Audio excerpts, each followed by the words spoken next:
On March 10, 1948, a near-capacity crowd of 15,500 fans packed Madison Square Garden to see one of the most unusual forms of basketball since Dr. James Naismith invented the sport in 1891. All of the men on the court were World War II veterans who had been seriously injured in the war. They were, in fact, the world's first wheelchair athletes. Hi, my name is David Davis, and I'm the author of a new book about how paralyzed veterans from World War II invented wheelchair basketball. One of the pioneers of this new sport was a Marine named Johnny Winterholler. What I found most interesting about Johnny's life was how resilient he was. He grew up during the Great Depression and had 18 siblings. As a teenager, he was sent away from home so there'd be one less mouth to feed. He got by roughnecking in the oil fields and picking crops. Sports was Johnny's path to salvation and stardom. He was a multi-sport wonderkin who was an all-conference selection in baseball, basketball, and football at the University of Wyoming. The scouts had him on their radar to play pro ball, but Johnny had another obligation. The military had paid for his college education, and the world was spiraling toward war. In early 1941, Johnny was sent to the Philippines with the 1st Separate Marine Battalion. Later on that year, after Pearl Harbor, when the Japanese attacked the Philippines at Cavite, Johnny's unit was outgunned and the base was destroyed. U.S. and Philippine troops then withdrew to Corregidor, an island known as the Rock, situated 2 miles from the southern tip of Bataan. But they were no match for the relentless Japanese forces. Johnny did what he could. He drove a truck full of torpedoes into the water so that the enemy couldn't capture them, and he helped move wounded men to a more secure location. For his heroism, he was awarded a Silver and a Bronze Star. But after the U.S. surrender on Corregidor, Johnny was taken to the first of several Japanese POW camps in the Philippines. He would not return home to the States again until 1945. To learn more about Johnny Winterholler and the other veterans who became wheelchair basketball pioneers, please check out my book, Wheels of Courage. You'll find out how Johnny survived the war, and you'll even find out which team won that historic game at Madison Square Garden.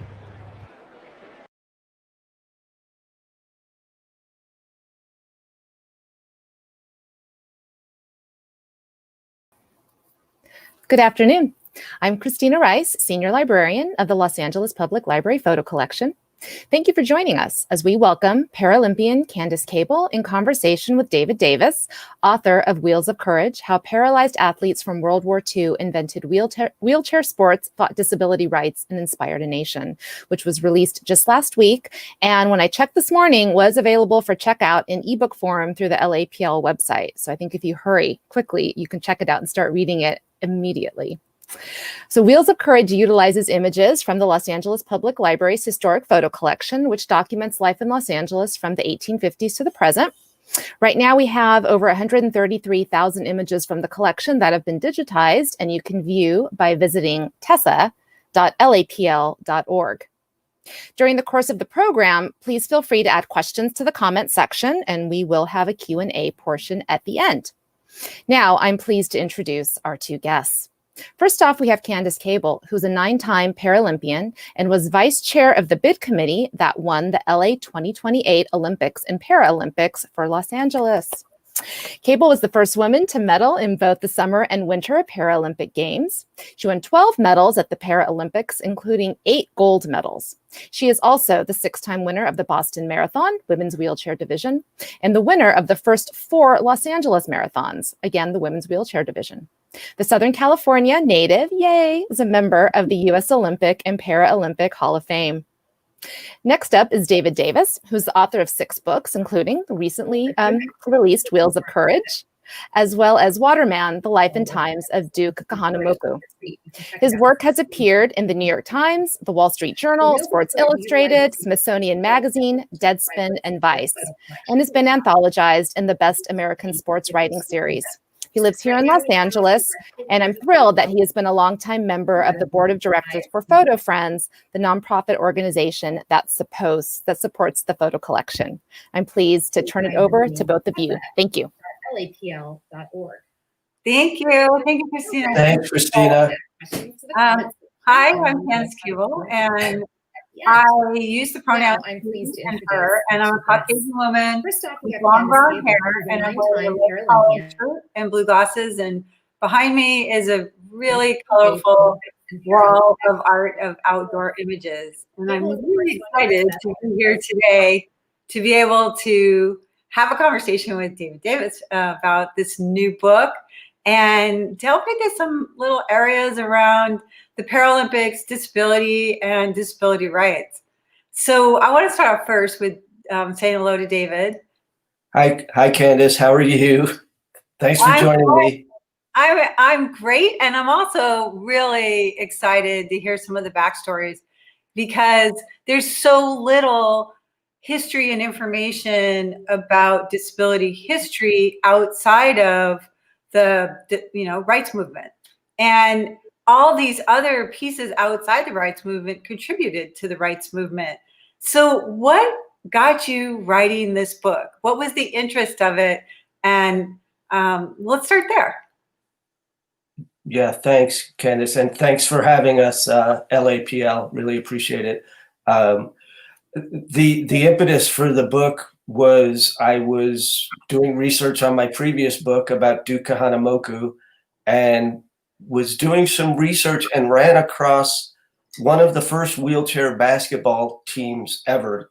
In fact, it's probably the third team in existence, and they were called the Rolling Devils. And when you have a name like that, you just sort of jump into the rabbit hole, really. And 4 years later, here's the book. But in all seriousness, I had never heard sort of the origin story of parasports, wheelchair sports. I guess I sort of assumed, being non-disabled, that they just happened.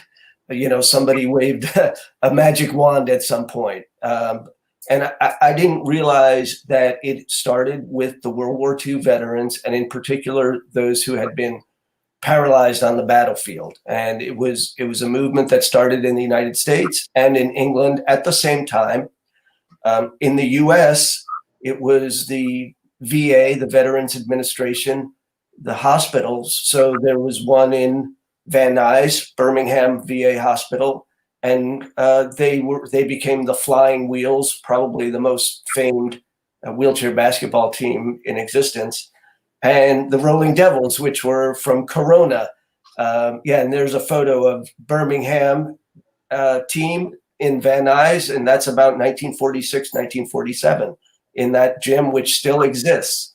And Candace, you may know some of this because of your vast, and here are the Rolling Devils from Corona Naval Hospital out in Norco area.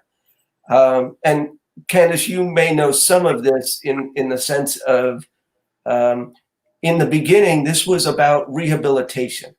It was very much orchestrated by the doctors and the physical therapists. And in and of itself, that was revolutionary in medicine, because before, if you had been wounded, paralyzed in World War I, chances are you would die within about 18 months, about 80 to 90%.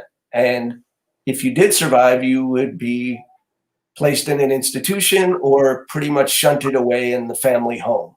And you might have seen those wheelchairs that were in the previous photos. Those were the newfangled modern wheelchairs versus the wheelchairs from back then in the 30s and 20s, which were like sofas, or lazy boy chairs on wheels type of thing.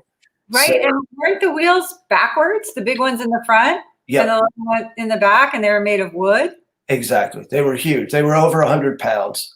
And it actually took an engineer a gentleman who had been paralyzed, who said that we can do better. We need to be able to move around. And there was a phrase that I had used offhandedly as I started doing research into this book, and I didn't realize that it was an offensive term or something that was inappropriate, but it was, I used the phrase confined to a wheelchair, which is sort of a cliche of sorts. And actually, in the old days, you were confined to a wheelchair. You couldn't really move. You couldn't get out of the house or go to a job, get in a car, transport, or get in a restaurant or building. Well, without help, you had to have some kind of help, but they didn't actually stay in their wheelchairs to sleep or, to bathe and things. Right. So the term, the term is kind of a misnomer, because I think it actually, reflects the stigma and bias that surrounds disability, that, it's this bad, horrible thing that's going to ruin your life. And so words begin to interpret that messaging, and sports, the wheelchair basketball that you're bringing forward for us, is, something that started to shift that perspective and get people to consider different words that they were using. So Exactly. And, just to finish the thought on confined to a wheelchair, the new wheelchairs, the Everest and Jennings, which were sort of the modern ones, they were invented here in Southern California in the late 30s. Everest was the gentleman who was an engineer who was paralyzed.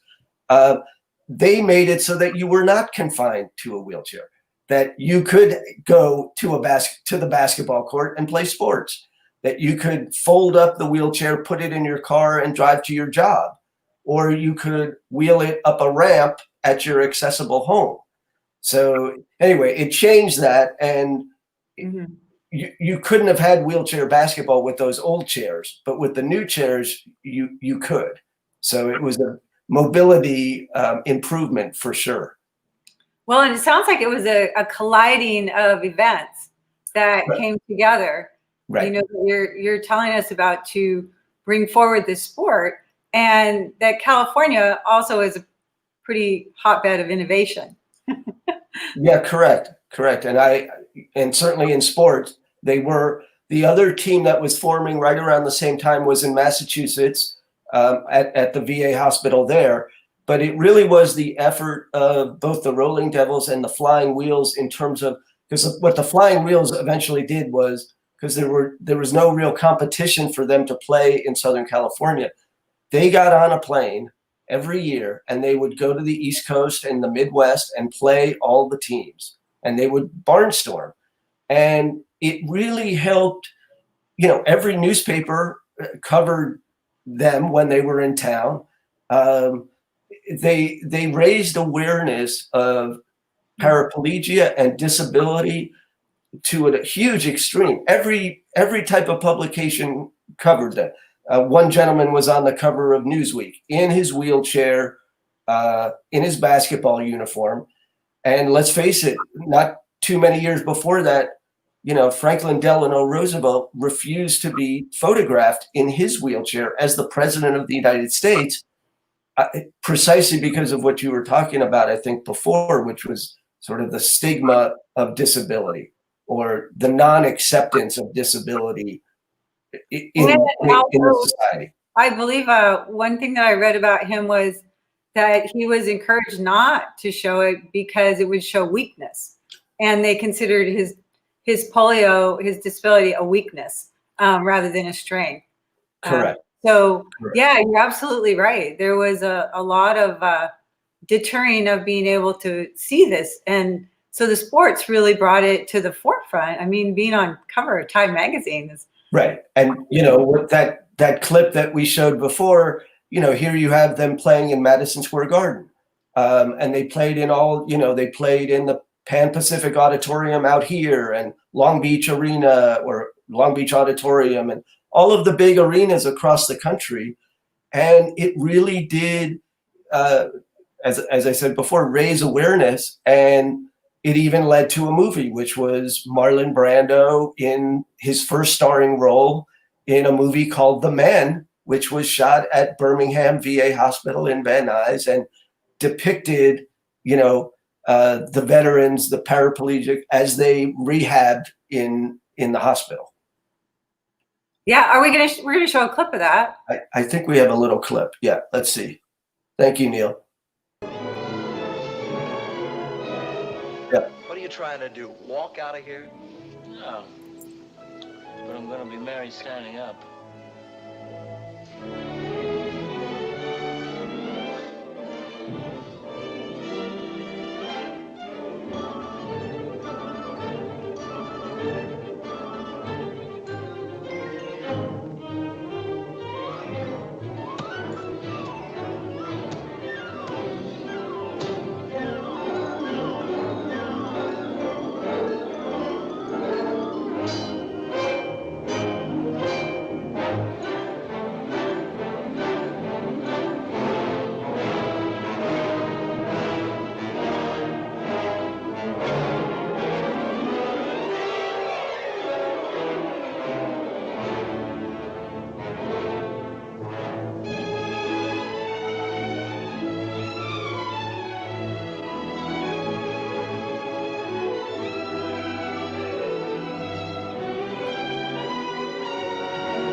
pretty impressive. Marlon Brando without his shirt. I mean, you know, it doesn't get much better than that, folks. Well, I mean, it was so forward for the time, right? To be able to show disability in a positive light in that piece and with sport. And you know, unfortunately, Marlon Brando, I mean, fortunately, he didn't have a disability. And, right. You know, we're seeking more authentic portrayals for actors with disabilities to play actors with disabilities. And that was at a time where they didn't ever think about it, I don't think. And I really appreciate, though, the thought of bringing that message forward about the opportunity to get back in life, right?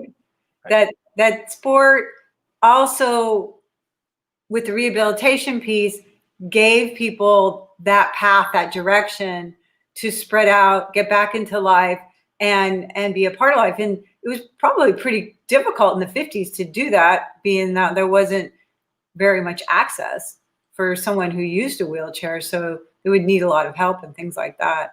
But, Right. And I think one of the things that's so interesting about that, the veterans, and we will move on to, you know, more modern day in a second, but they did have the support of the VA, which is to say the government. They had, you know, physical therapists working on them day to day, as you saw in the clip. The government, you know, after World War II, this country was celebrating the veterans and disabled veterans. The car that you saw Marlon Brando drive, that was something that was available for disabled veterans. They also had different ones for amputees as well.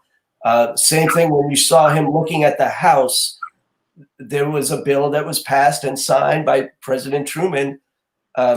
Veterans with paraplegia were given a grant to design and build accessible houses with ramps and widened doorways and bathrooms that could accommodate the wheelchair. So they did really have the support, and in a sense they were guinea pigs, because this was all new for medicine. Rehabilitation medicine was new for paraplegia. So they worked together, and you're right, they had the support, and that's obviously super important. It is, and it's at that foundation of a precedent. And was that part of the GI Bill, that they were able to acquire the housing? And that was different. No, that was different. And you know, when I talk about the veterans, you know, with disability rights, I mentioned the Flying Wheels making their annual barnstorming tour. Well, every year they would stop off in Washington, D.C., and they would talk to congressmen, senators, congresswomen, representatives, and even vice president, and all the way to President Eisenhower. And they would lobby for whether it was research funds for research or accommodation like the housing bill, which was unpopular among some senators because it was considered a giveaway and a budget issue. But their voice carried the day, and that was an important part of their work. They organized into the Paralyzed Veterans of America, the PVA, which still exists and is a very important lobbying group for veterans. So yeah, they had the support. And what you had brought up before, Candace, the use of sport and how sports helped them, the paralyzed veterans, sort of regain their sense of normalcy. And I wanted to ask you, as a para athlete, how did sports come into your life? How was it that you became such a decorated Paralympian? But obviously, it started somewhere. Where did it start for you? Well, thank you. And I wanted just to say a little bit about that advocacy that the veterans were doing up on Capitol Hill. That still continues to this day with the Paralyzed Veterans Association and an organization called United Spinal. And they do an annual roll on Capitol Hill where they have people come in with spinal cord injuries from all over the country, paraplegics, quadriplegics, all different kinds of spinal cord injuries. They have a couple of days of education on what the issues are and break up into groups and then go visit their representatives and anyone that will talk to them about what the issues are, you know, in durable medical equipment like a wheelchair and beyond. And I participated in those a couple of times. You don't have to be a veteran to participate in it. And it's still to this day from that time is happening. And it makes a huge difference for our representatives in Congress and the Senate to see people with disabilities, because they don't have an opportunity to really connect and understand the issues, the wider issues, because there are so many when we start to talk about disability, you know, outside and beyond spinal cord injury. And so every single time a staff member of theirs gets to meet up with a group of people to be able to educate them on the issues, it really creates another change in the direction of our legislators really understanding that disability is a human life experience we will all have, no matter what. If we have the opportunity to live a long life, we will have an age-related disability. And it really behooves our country, our government, our people to all be advocates for creating access, inclusion, and equity for everyone. And so I feel indebted to those wheelchair basketball players that made those first treks up to Capitol Hill and then began to lay that foundation for all of us to begin to see how we can advocate in our own ways. Your question about, you know, how I got involved with sport. Well, I didn't grow up with using a wheelchair for mobility, which I actually didn't state in the beginning. But until the age of 21, I was a non-disabled person. I lived in Southern California, here in West Covina, grew up in West Covina, and I loved being in the outdoors. I was not a competitive sport person. I did not enjoy PE in that sense where we had to compete against each other. I think as I've looked at it through the years, it really is the feeling of confrontation. And I didn't feel comfortable with that. And so as I got involved with sport after my spinal cord injury at the age of 21 in 1975, I began to dismantle that fear of confrontation and began to understand it wasn't a bad thing, if I used it properly and with respect, you know, and integrity to be able to get my messages across, and then also debate with someone about an issue we might have different ideas on. But after my spinal cord injury, I was in the hospital for 6 months. I was at Rancho Los Amigos Hospital here in Southern California. And I was introduced to the sport of wheelchair basketball, of which I immediately went, no, there's no way I'm going to do that, because I had no background in sport. And plus I thought, I might break my fingernails at the time. My fingernails have since been broken by just pushing my wheelchair around, so they're quite short now. But after getting out of the hospital and spending some time feeling sorry for myself and then getting psychological therapy, because I really did need to get some skills on how I could recreate myself, because there wasn't a world that was very embracing at all. When I would wheel my wheelchair outside the hospital, I would have to go down a driveway to get off the sidewalk and then look for another driveway to get back on the sidewalk when I wanted to cross a street. So there were no curb cuts. There wasn't anything like that. But I was going to Long Beach State, and I discovered Disabled Student Services, and I found people that had disabilities, a whole variety of disabilities, and also people with spinal cord injuries that were using wheelchairs, and they were involved in sport. And they were beginning to invent a couple of sports. One was wheelchair basketball, not basketball, tennis, sorry. Mm-hmm. Wheelchair tennis was just getting invented, and wheelchair racing. And Neil has 3 pictures that he's going to put up for me that can show a little bit of the progression, because actually, if Neil, if you can show the one where I have the tube top on, can you show that one? Wheelchair racing in a tube top. So this was 1980. So this was one of the, I was pushing in my Everest Jennings wheelchair that you described. It was a 50-pound stainless steel behemoth. And I had met some friends who were wheelchair racing on the road in 5Ks and 10Ks and marathons and around the track. And I was pushing my everyday wheelchair around the track, and someone gave me a wheelchair to try. And that was around 1978. So this was 1980, one of my first marathons, 1979 or 1980, one of my first marathons, the Orange Bowl Marathon. And a little funny story here. It's 26.2 miles. I'm going to be out there for 3 hours plus. I thought, I'm going to work on my tan. Typical Southern California girl. I had no clue really. And I was, just learning how to really train for something.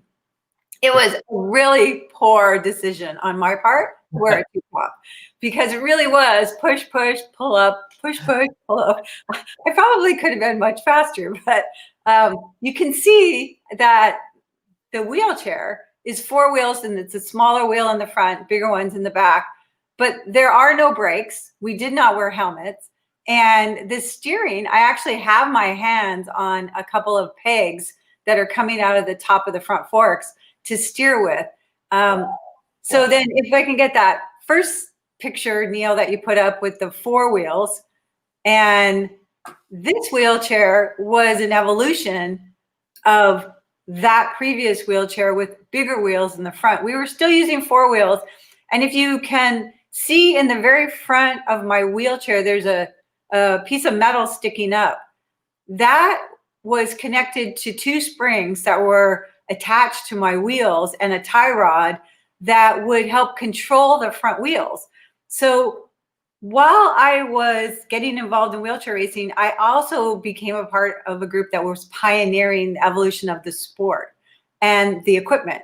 So this was the evolution of the equipment to keep the 2 front wheels, when we were still 4 wheels, going in one direction. And I want to explain that because in a road race, we're in the street, and streets have a crown on them so the water can run off. And if we're wheeling along the street, our wheelchairs want to go towards where the crown falls away. So we're constantly trying to push ourselves out of that hole. And a group of us invented this piece that could hold the wheels going straight, a little like locking it. And we wouldn't have to worry about that falling to one side or the other driving our wheelchairs. So now the third picture is really what we're seeing now. And the chairs are a little bit longer, but they're 3-wheeled mini dragsters, I like to call them, because they're now more stable. 4 wheels wasn't very stable. We were super wobbly. But with 3 wheels, if something hits one of your wheels, it doesn't affect the other 2. And there's also still a steering device on that front wheel to direct the wheel from one direction to another to compensate for the fall away of the road when we're road racing. And it's also something that we discovered it was quite useful for the track. And we had to do some things to change the rules, but it was a real wonderful change with the sport and the evolution of it. But to answer the question of how I got involved with sport really has to do with wanting to create community. I wanted to feel like, you made that statement about paralyzed veterans wanting normalcy in their life. I wanted to get back into the flow of life. I wanted to feel like I was a part of it again. And with the sport, and the sport of road racing, it came really easily because wheelchair divisions were a part of running races. And running races and wheelchair divisions in the running races did the exact same course, crossed the exact same start line, the exact same finish line. And that really helped me begin to feel included in the world again. And I remember when that feeling happened, and I went, wow, this is for me. And it helped build so much more of my life after that. But the idea that people with disabilities were outside of everything really made sense, because previously to that, and you mentioned it earlier, we were either institutionalized or we were destroyed. I mean, only until the mid 20th century were people with disabilities beginning to come out of institutions. So the world was created without us in mind.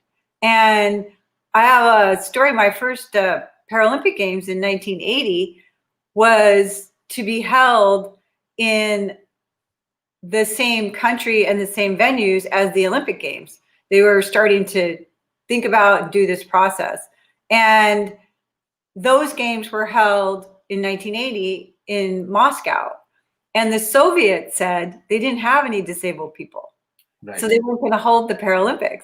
Right. So it shows you how young the movement is of people with disabilities in the world and engaging in all of our world's activities of going to school and going to work and having community activities and participating in concerts and art and all of these things. We just weren't available because there was no access to get there. And so I really think that, you know, for me, it made a huge difference. Sport, I gained community first. But second, I learned how to advocate. I really learned how to advocate. And we did that when we were creating the rules and guidelines of how to create a wheelchair division for race directors, because there was a group of us that created these guidelines and then traveled, barnstormed, like you said. We traveled all over the country, entering running races and meeting with race directors and then showing them how they could create a wheelchair division that didn't, you know, take away from the running race at all, that it added to it, that it created more people to be able to participate, but more excitement, more opportunity, and more opportunities for the conversation of how we create inclusion and equity. So wheelchair racing divisions in running races, I think, you know, as they started in the 70s, was really a pivotal piece of being able to create, you know, visibility around disability, because people just didn't see us before that. Right. And, you know, sports being that sort of very much a common denominator. And so that was important. And being that this would be the week of, if this was normal times, the Paralympics would be happening, you know, in Tokyo as we would be speaking, and you would probably be there in Japan. But you mentioned, and I just, as an aside, you mentioned about the Soviet Union not having, quote unquote, not having any disabled athletes. I want to pay tribute to, no, they said they didn't have any people. Yeah, right. No one had a disability in the Soviet Union. Right. But I want to pay tribute to Ludwig Guttmann, Dr. Ludwig Guttmann, who was the, you know, godfather of the Paralympics, who created wheelchair sports in England at the same time as the American veterans were happening. But Guttmann was very, in the 50s, as the Stoke Mandeville Games, which were the precursor to the Paralympics, as they were growing, he invited the United States, because we had, you know, the wheelchair basketball history, and he invited the Soviet Union, and the Soviet Union never showed. They never sent athletes. So they were always behind. And Guttmann thought it would be a great meeting to have disabled athletes from the United States and the USSR to meet during the Cold War. Mm-hmm. And that dream never happened for him, unfortunately. You know, I know we're going to throw this open to some questions if people have it, but I do want to talk a little bit more with you, Candace, about your career. I mean, you're somebody who's sort of unique in Paralympics in that you did winter sports and summer sports. You did skiing, cross country, and alpine, and also, marathons and road racing. I'm just wondering, for those people who might not know, how was it for you to train for such different events? Skiing and para skiing and para road racing. And how did you prepare for winter sports living in Southern California? Well, thank you for that question. And to answer the end of it, I didn't. I ended up moving up into Northern California, into the Truckee Tahoe area. Oh, yeah. And it was 1988, and a friend of mine had said, you should check out the downhill skiing. It's pretty cool. And I was just coming off the Seoul Paralympic Games, as well as the Seoul Olympic Games, because at that time we were having exhibition events during the Olympic Games that were wheelchair racing on the track of 1,500 for men and 800 meters for women. Mm-hmm. And I participated in that, winning a bronze medal in the Seoul Olympic Games, and then competed in the Seoul Paralympic Games, winning 5 gold medals. I was feeling pretty superwomanish after that. And a friend said, you should try this. And I went up to Lake Tahoe in the winter of 88, 89, and spent a week up there learning how to downhill ski, alpine ski, sitting down. And I was smitten. I was totally smitten by it. And I thought, well, maybe this is something I want to try. And I was coming out of a divorce, and I was living in San Luis Obispo at the time. And we sold our home, and I thought, well, I'll move up there for the winter and see what happens, and maybe come back, maybe not, who knows. And I spent the whole winter skiing and going to a few competitions, and made the US team. And from there, I decided that I was going to stay in that area, and I could still train with my wheelchair racing for the track and the road. I had rollers that I could use in the winter, and I could also go down to Reno for any kind of training that would be out of the snow during the wintertime if I was going to use my wheelchair. And then I just skied, and I did 1 Paralympic Games in 1992 as an alpine skier, and found I didn't really enjoy the speed of it, I think is probably the best way to say it. I love the slalom and the giant slalom, but the super G and the downhill were really challenging for me to not make turns. You're not supposed to make turns until you're at the gate. And I really wanted to try to put some brakes on. So after 92, and I had won a couple of medals, I decided to check out cross-country skiing. And that's where I ended up staying with cross-country skiing, because cross-country skiing and wheelchair racing were very, very similar. They complemented each other very much. And I continued with the cross-country skiing until I ended my career in 2006.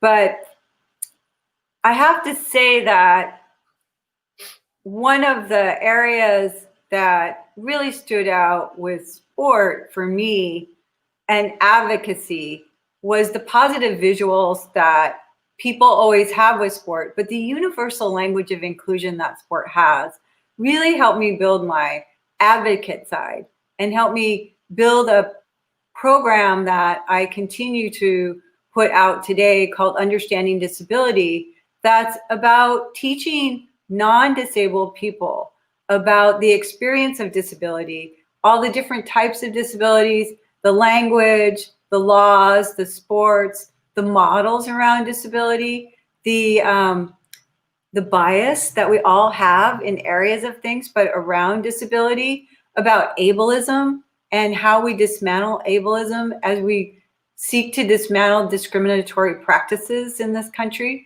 And it really helped me begin to have a clear understanding of my own power and impact that I could bring forward in this area. And sport really gave me that confidence, that ability to do that, because I built a foundation in a variety of ways. And it's not, sport's not for everyone. We all find our ways to advocacy in whatever way. And, and then we participate in different activities, because democracy and legislation are all participatory sports, right?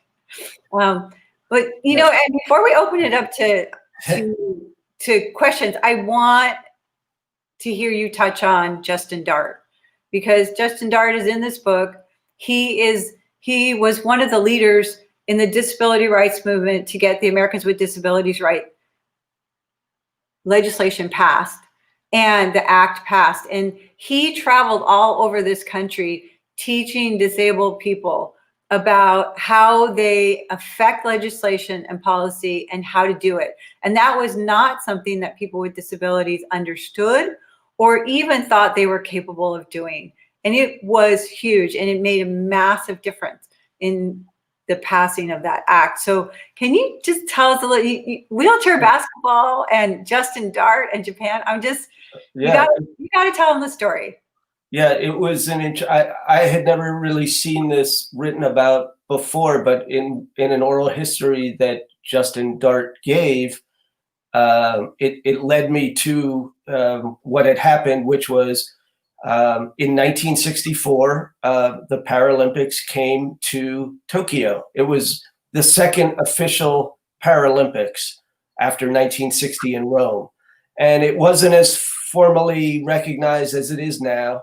The Olympics, after the Olympics left in 64, then the Paralympics came in, led by Ludwig Gutmann, and they were recognized very well by the government of Japan and Tokyo, the city government. And so it was a great experience for the Paralympians, and the US happened to do very well.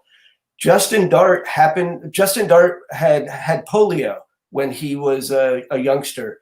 And at the time in 1964, he was working in Japan for his father's company. He was running Tupperware Japan, the factory there. And he saw the Paralympics and was inspired by them, by the wheelchair athletes. And he decided to, first of all, start hiring those with disabilities. And he formed a team, a Tupperware team. He actually hired a US Paralympian, Dick Maduro from Florida, who came over with his wife to coach the team. And they barnstormed around Japan. And Justin Dart has credited that with sort of helping to jumpstart his feelings of advocacy. He related an anecdote that the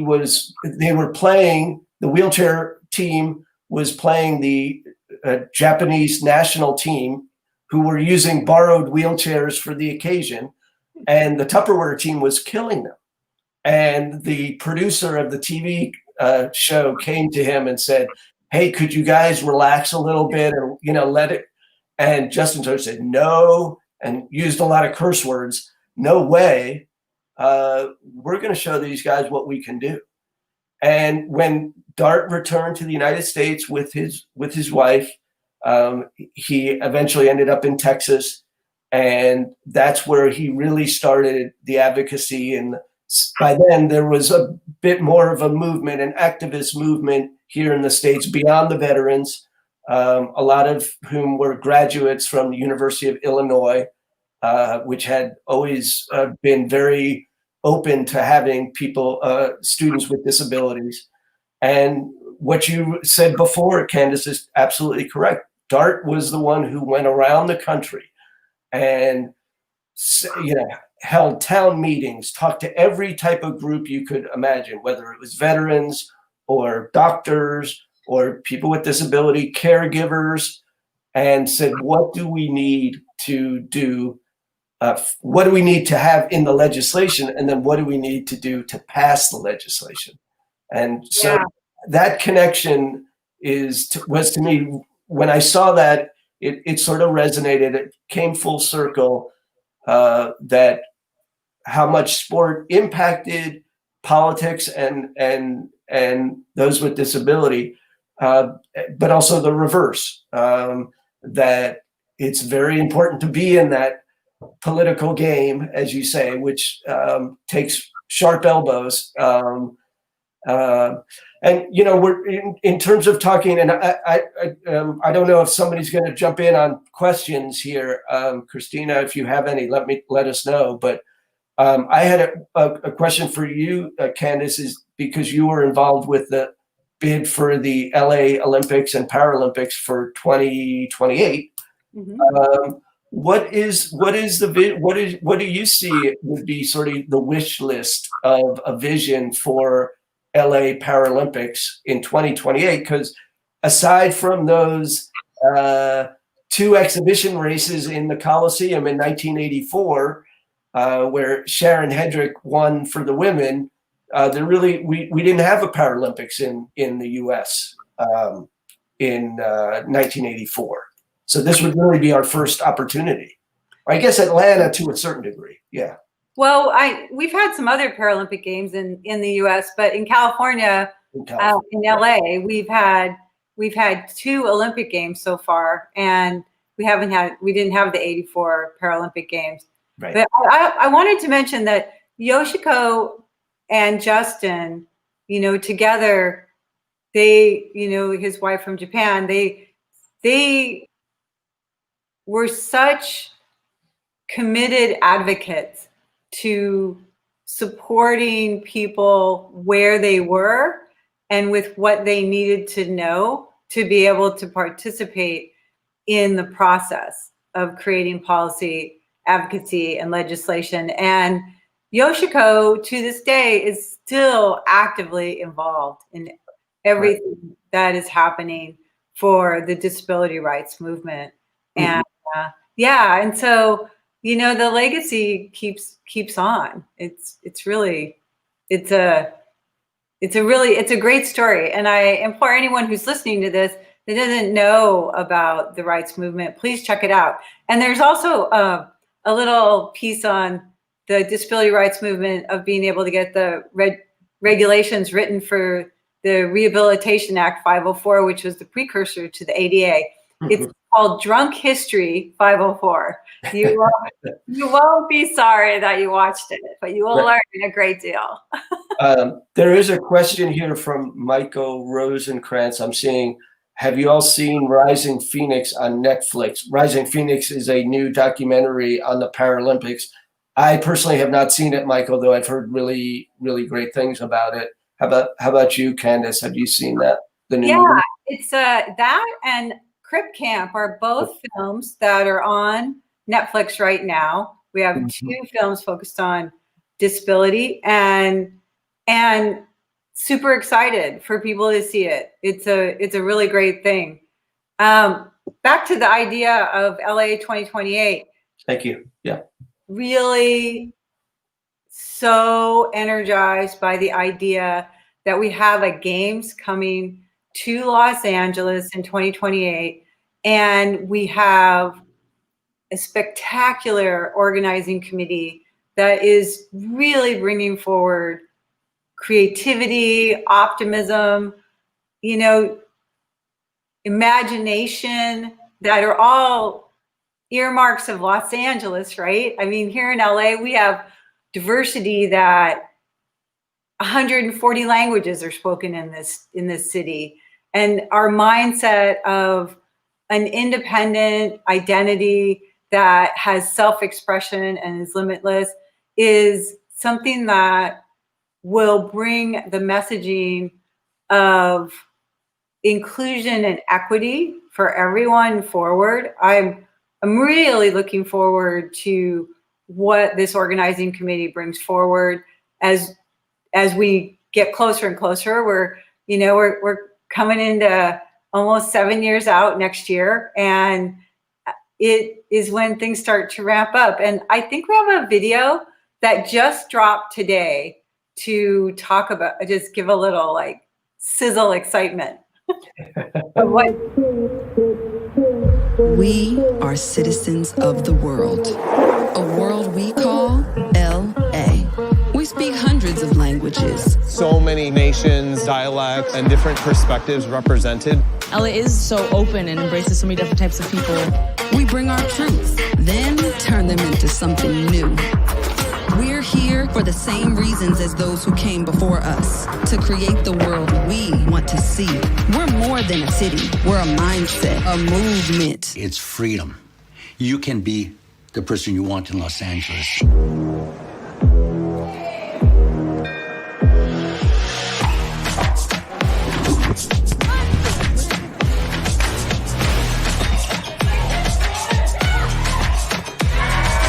We already play on the world stage. In 2028, when we welcome the games, we'll show the world the real LA.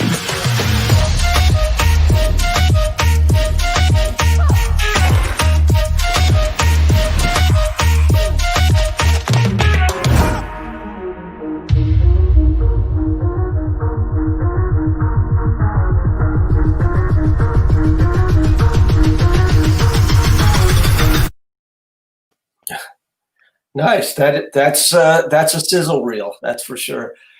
Yeah, absolutely. Get everybody excited. We have a question from David Kippen. Hi, David. Good to hear from you. What sports do you wish would be added to the Paralympics? Are there sports that are only in the Olympics that are not in the Paralympics, or what would you say, Candace? Well, to answer your question there, first, there are sports in the Paralympics that aren't in the Olympics, and there are sports in the Olympics that aren't in the Paralympics. And that's the beauty of the two games, right? Is that there are sports that are specific to Paralympic sport. For instance, goalball, which is an exclusive sport for people who are blind. Yeah. And as a non-disabled person, David, you could play goalball with a mask on, because you have to wear a blackout mask to play, and then be able to participate in that sport. You couldn't play in the Paralympics because you have to have a permanent disability to be able to play in the Paralympics. But you would be able to play and experience that sport. What sports would I like to see? Well, I think surfing would be really cool, because surfing is going to be in Tokyo for the first time. Right. And it would be really fun to have them in the Olympics and the Paralympics by 2028. And sure, I would love to see sailing. Sailing's been in and out of the Paralympics. It's the dynamics are the same for Olympic and Paralympic games. You got to have so many people practicing on so many continents, and a variety of standards and criteria that has to be met. And with the Paralympic Games, it's gone in and out a little bit, and currently sailing is on the outside, and I'd love to see that come back. Okay. There is a question from Michael. I'm assuming this is the clip about the men. And Michael asked, the appearance of the gentleman in the wheelchair standing up, did that make sense to you? I'm assuming you're meaning Marlon Brando getting up and standing, doing his exercises. That was just a little clip of the movie. I think you really have to see the entirety of the movie for the context. But I think that was sort of part of the physical rehabilitation that was done in the VA hospitals, where the important part to work out, of course, is the chest and the arms and the shoulders for the paralyzed veterans. So those type of exercises that he was doing were, I guess, standard for that day. And I don't think there was and probably it was an excuse to have Marlon Brando.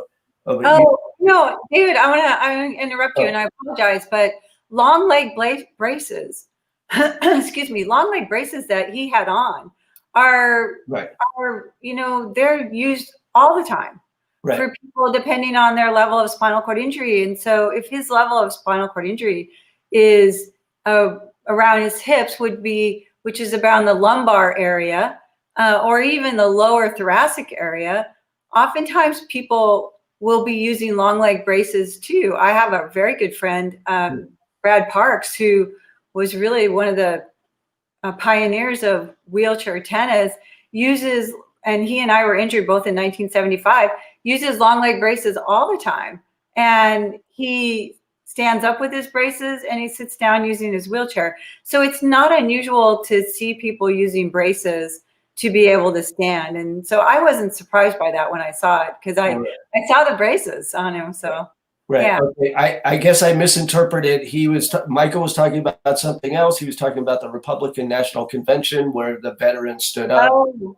And honestly, I guess we're right at our time. I didn't watch any of the Republican National Convention, so there's my political statement for the day. How's that? Yeah, I would say, I can't comment on that. yeah, I'll say about Madison and his standing up.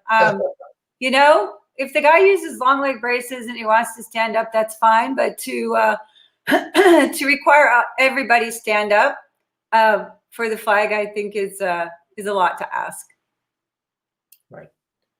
Well, it looks like, I don't know, any other questions, please let us know. We have a minute or so, I think. Yeah, this has been great. Thank you so much, David, for asking me.